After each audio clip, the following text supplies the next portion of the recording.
नमस्कार, मैं प्रांशी राठौर और आप देख रहे हैं नेक्स्ट 9 न्यूज। राजस्थान के सियासी संकट से आज सभी बखूबी वाकिफ है। राजस्थान में एक वक्त मुख्यमंत्री अशोक गहलोत और पूर्व उप मुख्यमंत्री सचिन पायलट के बीच विवाद देखने को मिला, जहां एक तरफ उस विवाद को खत्म किया था पार्टी हाईकमान ने कुछ दिनों पहले ही, लेकिन दूसरी ही तरफ अब यहां पर सचिन पायलट के तेवर तो नरम हुए, लेकिन सचिन पायलट के कट्टर समर्थक राजेंद्र गुणा मैदान में उतर आए हैं, जो डंके की चोट पर सीएम गहलोत के खिलाफ अपनी बात रख रहे हैं, जिन्होंने साफ तौर पर कहा है कि गहलोत ही हैं जिन्होंने लाल डायरी निकालने के लिए कहा था जब राजेंद्र राठौड़ के घर पर रेड पड़ रही थी, क्योंकि उस लाल डायरी में गहलोत सरकार के काले कारनामे छिपे हुए हैं। और ऐसे में देखा जाए तो राजेंद्र गुणा की मुश्किलें बढ़ती हुई दिखाई दे रही हैं। दरअसल आपको बता दें कि कुछ दिनों पहले ही मणिपुर हिंसा को लेकर उन्होंने अपनी बात रखी थी। मणिपुर हिंसा को ध्यान में रखते हुए राजस्थान की सरकार पर उन्होंने सवाल खड़े कर दिए, जिसके बाद देखने को मिला कि राजेंद्र गुणा को मंत्री पद से बर्खास्त कर दिया गया। अब देखा जाए तो राजेंद्र गुणा रोते बिलखते हुए नजर आए। विधानसभा अध्यक्ष के सामने उन्होंने लाल डायरी पेश की, लेकिन वहां पर देखने को मिला कि शांति धारीवाल के साथ उनकी हाथापाई तक हो गई। उनका कहना रहा कि मुझे मारा गया, पीटा गया। दूसरी ही तरफ उन्होंने कई गंभीर आरोप लगाए। उनका कहना साफ तौर पर यह रहा है कि कांग्रेस के तमाम ऐसे नेता हैं जो रेपिस्ट हैं, उनका नार्को टेस्ट होना चाहिए, यहां तक कि मैं भी नार्को टेस्ट के लिए तैयार हूं। ऐसे में यहां पर राजेंद्र गुणा को लेकर तमाम खुलासे भी हो रहे हैं।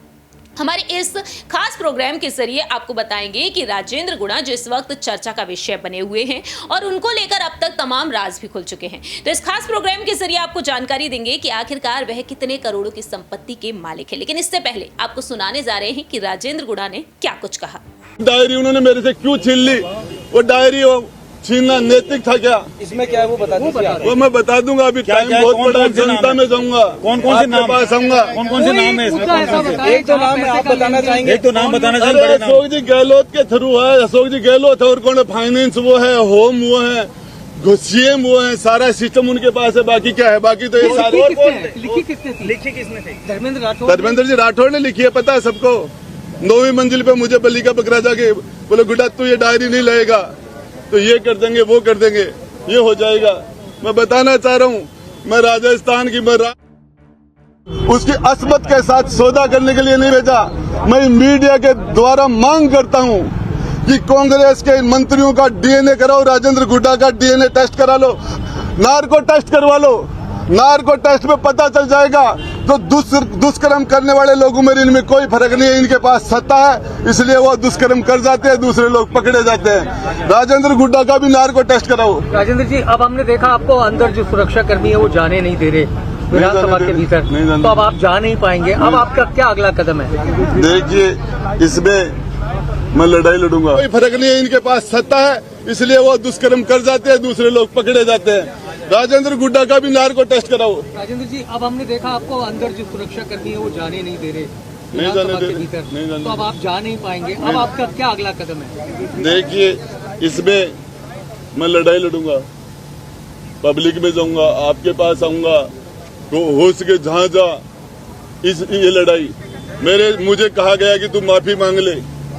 मैंने कहा क्या? आपको माफी मांगे? मुझे रंधावा जी तो आपके चैनल के थ्रू कह रहे माफी मांग ले, बाकी on the record, of the record सारे लोग कह रहे माफी मांग ले। क्या गलती की है मैंने? एक मेरा सवाल है गुड्डा जी, आपने इतना कुछ बोला, आपसे ज्यादा तो सरकार के खिलाफ सचिन पायलट आ गए थे, लेकिन वो अभी अंदर हैं, आप बाहर हो।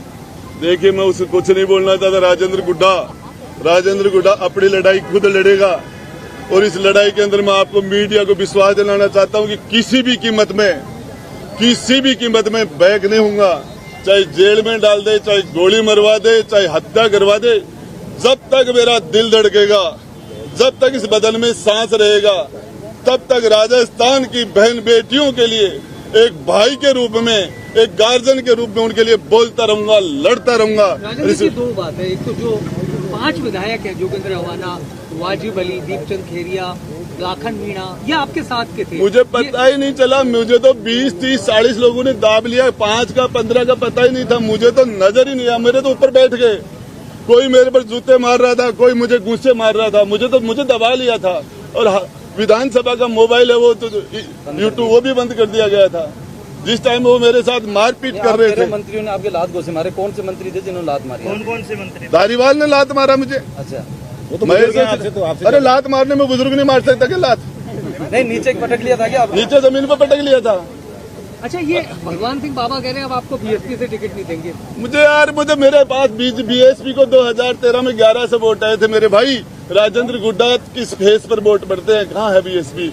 राजेंद्र गुड्डा मेरे पास दूसरी भी है, और वो पार्ट तो टेलर था। अंदर जो है वो जो मेरे से छीना गया वो तो फिल्म का टेलर है, फिल्म तो बाकी है भी। ये लाल डायरी सामने आती है तो क्या होगा? लाल डायरी सामने आती है, लाल डायरी से क्यों डर रहे थे? उन्होंने मेरे से क्यों छुना? क्यों मुझे नीचे पटका? क्यों मेरे से छीन के ले गए हो? ये सामने आती है तो क्या होगा? अब आगे क्या होगा अगर ये सामने ले आओगे आप मीडिया के सामने? डायरी के अंदर की 2 बात बता दीजिए। 2 बात तो बता दो। मैं तो पूरी डायरी टेबल कर रहा था, पूरी डायरी टेबल कर रहा था। सामने बता दीजिए। एक दो उसमें जो मुद्दे हैं लाल डायरी के अंदर वो बता दीजिए। किसको पैसा? सारा का सारा आर्थिक लेन देन तो 2 नंबर में हुआ। 2 नंबर में धर्मेंद्र राठौड़ के द्वारा मुख्यमंत्री जी के नाम लिखे हुए हैं, उसके अंदर वैभव गहलोत के नाम लिखे गए हैं। और क्रिकेट के चुनाव के अंदर किसको पैसे कैसे दिए, राज्यसभा में कैसे दिए, सरकार के संकट में किस किस एमएलए को कितने कितने पैसे दिए, किसके द्वारा दिए पैसे, आया कहाँ, पैसा गया कहाँ, सब कुछ था उसमें। तो ये सामने आएगी तो क्या फर्क पड़ेगा सरकार को? नाम तो बता दीजिए। डायरी में एक दो नाम बता अभी दीजिए। मेरे पास पार्ट है, बता रहा हूँ ना नाम। नहीं, जिनको पैसे मिले उनके नाम। अब मैं बता दूंगा। देखिए मिले किस मैं टेबल करना चाह रहा था, उसको टेबल ये लेन देन कितने का होगा? डायरी में कितने का लेन देन होगा आपको एक अंदाजन? कोई लाख 2 लाख 10-20 लाख का नहीं था, 2-5 करोड़ का नहीं था, उसके अंदर 100-200 500 करोड़ का लेन देन दूसरा मेरे पास हो रहा है। हुड्डा जी बताइए, लाल डायरी आपको मिली किसने कहा था आपको लाल डायरी लानी, किस वजह से कहा? हमारे विधायक दल की मीटिंग चल रही थी, मुख्यमंत्री जी ने मुझे कहा गुड्डा मेरी जिंदगी का सवाल है, किसी भी कीमत पर ये डायरी निकाल के ला, किसी भी कॉस्ट पे निकाल ला। और मैं गया, मेरे साथ 2 लोग और भी थे, वो मना कर देंगे अभी, आप सबको पता है। रामलाल जी भी थे, वहाँ लाठी चार्ज भी हुआ, वहाँ वो धीरज गुजर भी था, लाठी में धीरज गुजर। ये धर्मेंद्र राठौड़ के सिविल लाइन्स में उसका जो सोमदत्त अपार्टमेंट के अंदर 9वीं मंजिल और 8वीं मंजिल पर हमने गेट तोड़े थे, हमने जालियां काटी थी, उसके बाद डायरी को निकाला। घटना है भाई साहब। उनकी आवाज पर था गेट में थी, अलमारी में थी। अरे इनकम टैक्स वालों ने, ईडी वालों ने सीज कर लिया था, उसके बीच में से निकाले थे। सीजर तोड़ा आपने? सीजर तोड़ा था, जब तोड़ के सरकार को बचाने के लिए छापेमारी हुई थी उनके धर्मेंद्र राठौड़ के घर, उस टाइम आपने क्या? कुछ टाइम लेके डायरी लेके विजुअल करा दीजिए आप। डायरी लेके ये डायरी लिया आप हाथ में पकड़ के, एक बार डायरी लेके खोल के भी दिखा दीजिए। खोल के दिखा दीजिए थोड़ी सी। वो अंदर उनको पूछो, तो खोल दो। वो जो ला रहे हैं ये दूसरा पार्ट है, ये खोलूंगा टाइम को। डायरी कितने पार्ट है भाई साहब?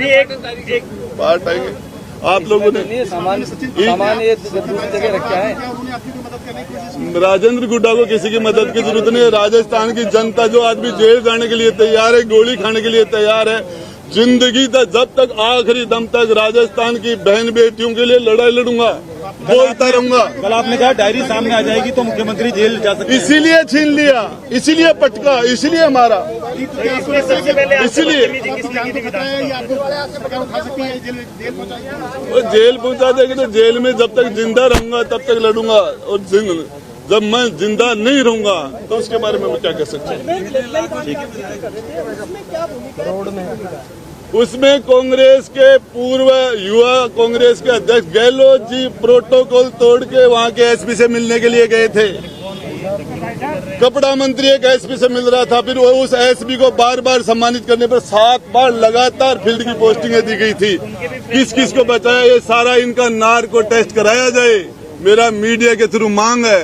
और ये जेल में जो लोग बलात्कार दुष्कर्म के अंदर बंद है, उससे बड़े इस विधानसभा के अंदर बैठे हैं, ये सबसे बड़ा अपराधी वो गड्ढा। लेकिन इनके सामने, इनके चारों तरफ सरकार, सत्ता का और फोर्स का और ताकत का इनके चारों तरफ घेरा, उसमें सारे पाप बाहर वालों के द्वारा ये करते हैं। जिस तरीके से लॉरेंस बिश्नोई केंद्र की जेल में से काम कर रहा है, उस तरीके से बाहर काम करते हैं लोग, ये सारे के सारे लोग। मैं बताना चाह रहा हूँ, इनका राजेंद्र गुड्डा का भी नार्को टेस्ट कराओ। और यदि एक भी राजेंद्र गुड्डा राजस्थान की 36 कौम की बहन बेटी को अपनी सगी बहन से 21 आपने सुना कि किस तरीके से राजेंद्र गुणा डंके की चोट पर अपनी बात रखते हुए नजर आए, लेकिन अब बात करते हैं उनकी संपत्ति की। उदयपुर वाटी से वह चुनाव लड़ती हुई नजर आए। बसपा के टिकट पर चुनाव लड़ चुके हैं, तो वहीं कांग्रेस की तरफ से भी, लेकिन अब देखा जाए तो बसपा की तरफ से उनके लिए दरवाजे एक बार फिर से बंद कर दिए गए हैं। इसी बीच देखा जाए राजेंद्र गुणा किधर रुख करेंगे ये तो वक्त के साथ साथ ही पता चलेगा, लेकिन यहाँ पर सबसे पहले आपको बताना चाहेंगे कि राजेंद्र गुणा आखिरकार कितने करोड़ों की संपत्ति के मालिक हैं। सुनिए जरा। राजस्थान की सियासत में राजेंद्र गुणा इन दिनों चर्चा का विषय बने हुए हैं। गहलोत सरकार के खिलाफ उन्होंने जिस तरह से मोर्चा खोल दिया है, उसके बाद से देखा जाए तो राजेंद्र गुणा की मुश्किलें भी बढ़ती हुई दिखाई दे रही हैं। इस दौरान राजेंद्र गुणा को लेकर तमाम बड़े खुलासे भी हो रहे हैं। जानकारी दे दें कि राजेंद्र गुणा ने अहम मुद्दा उठाया है लाल डायरी को लेकर। उनका कहना है कि उनके पास एक लाल डायरी थी जिसमें अशोक गहलोत के साथ उनके मंत्रियों के काले चिट्ठे लिखे थे। वहीं आपको ये भी बता दें कि राजेंद्र गुणा ने गहलोत सरकार के खिलाफ कहा था कि हम महिलाओं की सुरक्षा करने में नाकाम रहे हैं। जिस तरह से यहाँ महिलाओं पर अत्याचार बढ़ रहे हैं, हमें मणिपुर की वजह राजस्थान पर नजर डालनी चाहिए। जिसके बाद से राजेंद्र गुणा को कैबिनेट से बर्खास्त करने का प्रस्ताव राज्यपाल को भेज दिया गया और उन्हें कैबिनेट से बाहर का रास्ता दिखा दिया गया। इसी बीच देखा जाए तो राजेंद्र गुणा की संपत्ति को लेकर भी खुलासे हो रहे हैं। जानकारी दे दें कि राजेंद्र गुणा का जन्म हुआ है राजस्थान के हनुमानगढ़ की पीलीबंगा में। तकरीबन 55 साल के हैं राजेंद्र गुणा। वही राजस्थान में देखा जाए तो उदयपुर वाटी से वह विधायक रही हैं और वहीं गहलोत सरकार में उन्हें मंत्री पद भी मिला है। राजेंद्र गुणा जब बसपा से कांग्रेस खेमे में आए तब उस वक्त बसपा के भी कई नेता कांग्रेस में शामिल हो गए।